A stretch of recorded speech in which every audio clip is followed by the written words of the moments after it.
Hello friends, स्वागत है आपका श्रीवी जॉब अपडेट्स के न्यू वीडियो में। आज आपको government of India, ministry of mines, Indian bureau of mines जो नागपुर में है उसमें जो न्यू वैकेंसीज आई है उसके बारे में इंफॉर्मेशन दूंगी।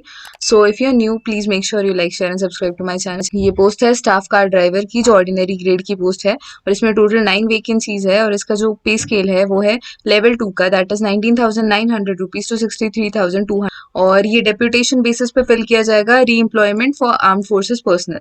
सो ये जो है ये स्टाफ कार ड्राइवर की पोस्ट है जो ऑर्डिनरी ग्रेड की है और इसमें आपको बेसिक जो नॉलेज होना चाहिए वो होना चाहिए maintenance and driving of heavy and light motor vehicle, और इसमें जो माइनर डिफेक्ट्स है वो क्लियर करना आपको आना चाहिए।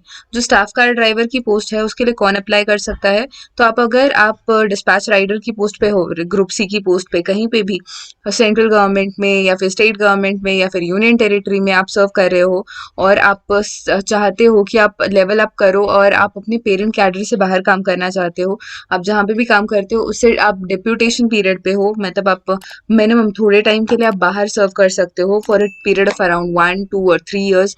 आप उसके लिए आप इस पर्टिकुलर पोस्ट के लिए अप्लाई कर सकते हो। ओके, और जो एसेंशियल्स है इसमें वो है कि आपके पास एक वैलिड ड्राइविंग लाइसेंस होना चाहिए फॉर मोटर कार्स। ओके, आपके पास नॉलेज होना चाहिए बेसिक मोटर मैकेनिज्म का और आपको रिमूव करना चाहिए माइनर जो डिफेक्ट्स है व्हीकल में। आपके पास एक्सपीरियंस होना चाहिए 3 इयर्स का at least, okay, motor car drive करने का, और आपके पास 10th पास होने चाहिए आप। ओके, और इसमें जो डिजायरेबल चीजें हैं वो 3 इयर्स सर्विस आपकी होनी चाहिए इन एज अ होम गार्ड, या फिर आप सिविल वॉलंटियर हो तो भी आप अप्लाई कर सकते हो। तो ये जो है ना ये डिजायरेबल चीजें हैं, मतलब अगर ये होगा तो आपके चांसेस ऑफ सिलेक्शन ज्यादा है, बट इन केस आपके पास ये नहीं है तो भी आप अप्लाई कर सकते हो because it is not essential, it is desirable.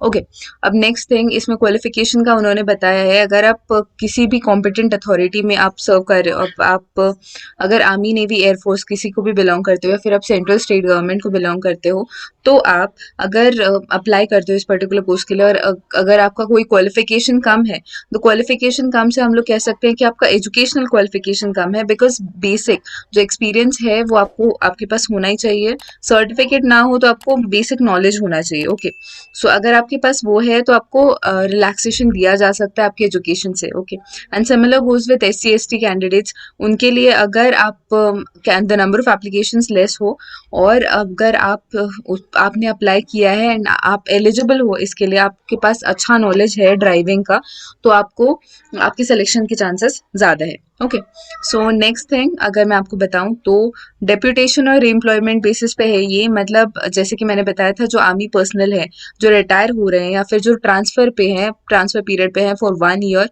और आपके पास रिक्विजिट जो क्वालिफिकेशंस है वो सारे हैं, तो आप अप्लाई कर सकते हो। इसका जो डेप्यूटेशन पीरियड होगा वो आप एक्स कैडर की पोस्ट से आप फिर बाहर जाओगे और आप डिपार्टमेंट ऑफ सेंट्रल गवर्नमेंट में, मतलब 3 इयर्स से ज़्यादा डेप्यूटेशन नहीं दिया जाता है वहाँ पे। सो आप अगर जो आपका डेप्यूटेशन का पीरियड होगा दूसरे कैडर से, मतलब आपके पेरेंट कैडर से बाहर, तो आप उसके लिए अप्लाई कर सकते हो अगर आप सेंट्रल गवर्नमेंट में हो तो भी। Okay, and the maximum age limit is going to be 56 years of age, जो क्लोजिंग एज लिमिट होगी एप्लीकेशन तक। ओके, सो जो क्लोजिंग डेट है वो है 27 मई 2022, तब तक आप अप्लाई कर सकते हो।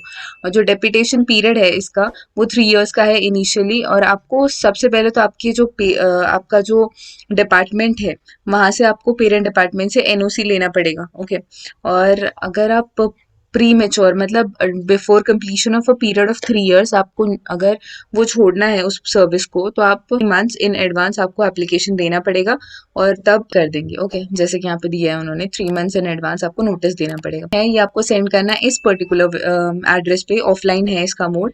The controller of mines, PNC, second floor, Indian bureau of mines, Indira भवन, सिविल लाइन्स, नागपुर 440001। ओके, और इसमें आपको बायोडेटा ट्रिप्लीकेट, मतलब आपको 3 कॉपीज बायोडेटा की सेंड करनी है अलॉन्ग विद द एप्लीकेशन। सो आपका जो एप्लीकेशन है वो नीचे इन्होंने दिया हुआ है।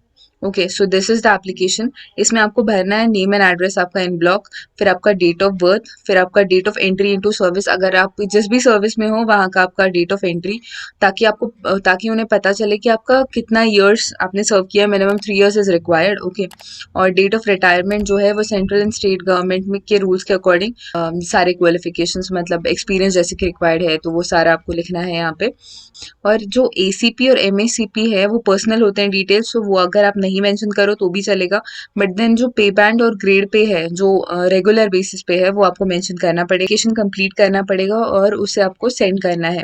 जो ये एप्लीकेशन है certification by the employer cadre controlling authority, so आपकी जो कैडर कंट्रोलिंग अथॉरिटी है वहां से आपको ये साइन करा के लेकर आना पड़ेगा। काफी अच्छी अपॉर्चुनिटी है, मेनली जो रिटायर होने वाले हैं एम्प्लॉयज उनके लिए, या फिर सिविलियंस भी इसके लिए अप्लाई कर सकते हैं। So this is a great opportunity क्योंकि ये सेंट्रल गवर्नमेंट का जॉब है फर्स्ट ऑफ ऑल, इसमें पे स्केल भी कास्ट अलाउंसेस प्रोवाइड की जाएंगी आपके लिए। So if you find this particular video useful, make sure you like share and subscribe to my channel. Thank you so much.